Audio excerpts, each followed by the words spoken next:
గత వైసీపీ ప్రభుత్వం కడపలో 4 లక్షల టన్నుల చెత్తను వదిలేసిందని, వెంటనే చెత్తను క్లియర్ చేయాలని అధికారులకు ఆదేశాలు ఇచ్చామని మంత్రి నారాయణ అన్నారు.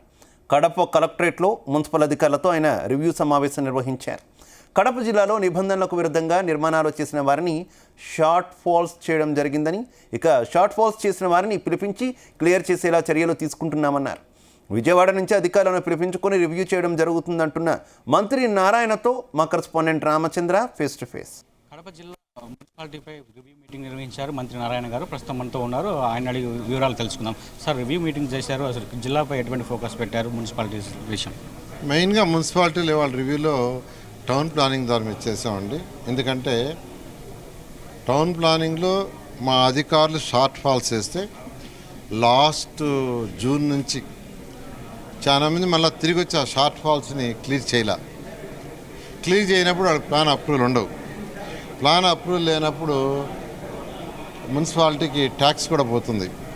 వీటన్నిటి మీద దృష్టి సాధించి యాక్చువల్గా షార్ట్ ఫాల్స్ ఉన్న ఎవరైతే ఉన్నారో వాళ్ళందరినీ రేపు మున్సిపాలిటీస్కి పిలిపించి, అంటే 10 మున్సిపాలిటీస్ రివ్యూ చేసాం.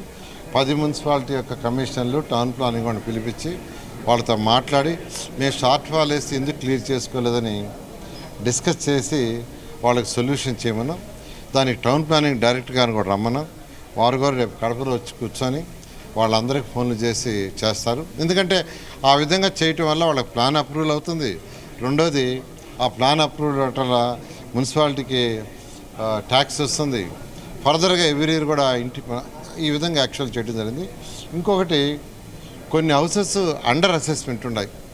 అంటే 1000 చదరపు అడుగులు కట్టి ట్యాక్స్ ఎంచుకొని ఉంటారు, మళ్ళీ ఇంకొక 1000 చదరపు అడుగులు కట్టినప్పుడు ట్యాక్స్ ఎంచుకొని ఉంటారు. అటువంటి వాటిలన్నింటినీ యాక్చువల్గా ఇమీడియట్గా స్టడీ చేయమని టౌన్ ప్లానింగ్ డైరెక్ట్గా ఇచ్చాను. కొందరు బిల్డింగ్ కట్టి ట్యాక్స్ ఎంచుకొని ఉండరు, అవి కూడా చేయమన్నాను. ఈ విధంగా రాష్ట్రం మొత్తం జరుగుతుంది. దాంట్లో భాగంగా ఈ 10 మున్సిపాలిటీస్లో కూడా అండర్ అసెస్మెంటు అండ్ అన్అసెస్డ్ వాటి మీద కూడా ఫోకస్ చేయమన్నాం. అదేవిధంగా లెగసీ, గత ప్రభుత్వం వెళ్ళిపోతూ 85 లక్షల లెగసీని వదిలేసిపోయింది. అది ఎంతో వేగవంతంగా ఈరోజు క్లీన్ చేస్తున్నాం. అక్టోబర్ 2కి పూర్తి చేయాలని ముఖ్యమంత్రి గారు చెప్పారు. దాని మీద కూడా ఈరోజు అధికారులకు ఆదేశించాం.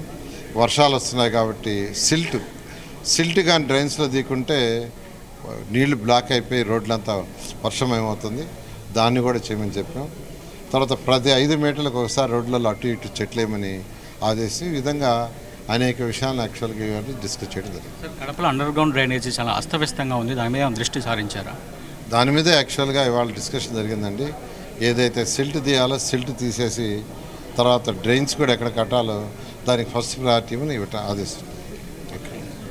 మున్సిపాలిటీలపై ప్రత్యేక దృష్టి సారించామని చెప్పి త్వరలో రాష్ట్ర వ్యాప్తంగా కూడా మున్సిపాలిటీలపై అలాగే అండర్ గ్రౌండ్ డ్రైనేజీలకు సంబంధించినటువంటి అంశంపై కూడా అధికారులకు దిశానిర్దేశం చేశామని చెప్పి, అలాగే జిల్లాలో ఉన్నటువంటి 10 మున్సిపాలిటీలపై కూడా అధికారులకు ఆదేశాలు ఇచ్చాము. వెంటనే మున్సిపాలిటీకి ఎటువంటి ట్యాక్స్ నష్టపోయినా కూడా వాటిపై దృష్టి సారించి వెంటనే క్లియరెన్స్ ఇచ్చి అలాగే ట్యాక్స్ కూడా కట్టించుకునేలా చేయాలని చెప్పి మంత్రి ఆదేశాలు ఇచ్చినట్లుగా తెలుపుతున్నారు.